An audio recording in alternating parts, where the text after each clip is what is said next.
নমস্কাৰ। যিহেতু বিহু বুলি এটি মই তিল পিঠাৰ ৰেচিপিকে আপোনালোকলৈ আগবঢ়াইছোঁ আৰু আগতেও মই দিছোঁ, হ'লেও বিহু বুলি আপোনালোকলৈ আকৌ এবাৰ আগবঢ়াইছোঁ। ইয়াত দেখিছে নহয়, তেল পিঠা, তিল পিঠা মেইন আমাৰ অসমীয়া মানুহৰ বিহুৰ। আৰু প্ৰথমতে মই এই তিলখিনি ধুই পখালি এইদৰে অলপ ভাজি লৈছোঁ গেছত এখন কেৰাহী পাতি। আৰু এয়া দেখিছে ন, গুড়খিনি এইদৰে মিহি মিহিকৈ কাটি লৈছোঁ।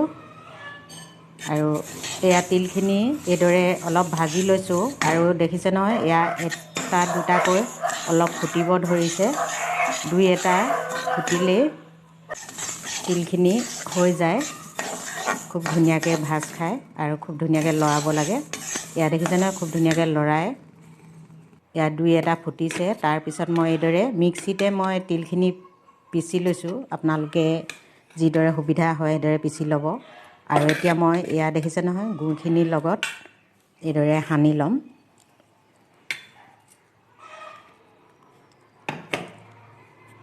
এয়া ধুনীয়াকৈ মই হাতেৰে গুড়ৰ লগত মিক্স কৰি দিছোঁ। যিহেতু অসমীয়া মানুহৰ বিহু বুলিলে তিল পিঠা আৰু তেল পিঠাটোৱেই মেইন পিঠা হয়।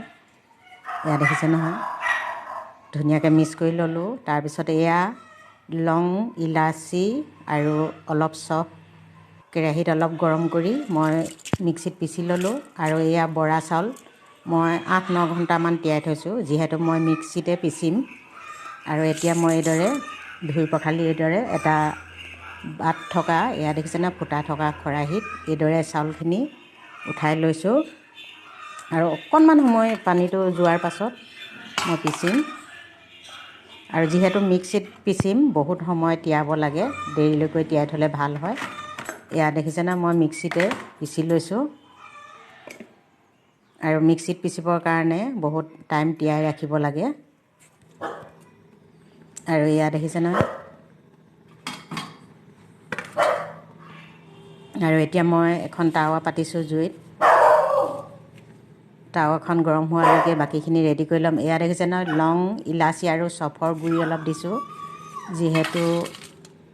আৰু এয়া হ'ল ডাব নাৰিকল, অলপ ভাজি লৈছিলোঁ সৰু সৰুকৈ কাটি। এইদৰে দিলে পিঠাটো খাবলৈ খুব ভাল লাগে। আৰু লং, ইলাচিৰ পৰা এটা ধুনীয়া গোন্ধ আহে। আৰু নাৰিকল দিলে খাবলৈ খুব ভাল হয়, খুব সোৱাদ হয়। আৰু এতিয়া এইদৰে মই পিঠাকেইটা বনাইছোঁ। এয়া দেখিছে নহয়, মোৰ টাৱা গৰম হোৱাৰ পাছত মই এইদৰে পিঠাকেইটা বনাইছোঁ। আৰু এয়া তিলৰ আৰু গুড়ৰ পুৰবিলাক মই দিছোঁ। আৰু যিহেতু মই এখন হাতে কৰিছোঁ, অলপ অসুবিধা হৈছে দেখুৱাবৰ কাৰণে। এয়া দেখিছে নহয়, এখন হাতেই কৰিব লগা হৈছে, এখন হাতে কেমেৰা ধৰিছোঁ। এয়া দেখিছে নহয়, কিমান ধুনীয়া হৈছে। যদিও মই মিক্সিত পিচিছোঁ, তথাপিতো খুব ধুনীয়া হৈছে। যিহেতু মিক্সিত পিচিলে বহুত সময় তিয়াই ৰাখিব লাগে। এয়া দেখিছে নহয়, খুব ধুনীয়া হৈছে পিঠাকেইটা।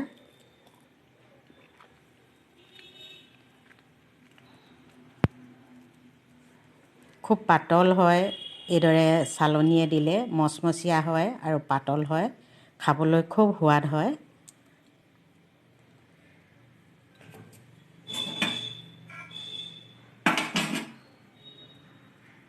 ইয়াত দেখিছে নহয়, প্ৰতিটো পিঠাই মোৰ ধুনীয়া হৈছে, ভগা নাই, এটাও পিঠা ভগা নাই। যদি মোৰ এই ৰেচিপিবিলাক আপোনালোকে ভাল পায়, যিবিলাক মোৰ নতুন ভিউৱাৰ্ছ, ছাবস্ক্ৰাইব কৰিব, লাইক আৰু শ্বেয়াৰ কৰিব। ইয়াত দেখিছে নহয়, হৈ গ'ল মোৰ পিঠা পোৰা, কিমান ধুনীয়া হৈছে। যিহেতু মই মিক্সিত পিচিছোঁ, তথাপিতো ধুনীয়া হৈছে।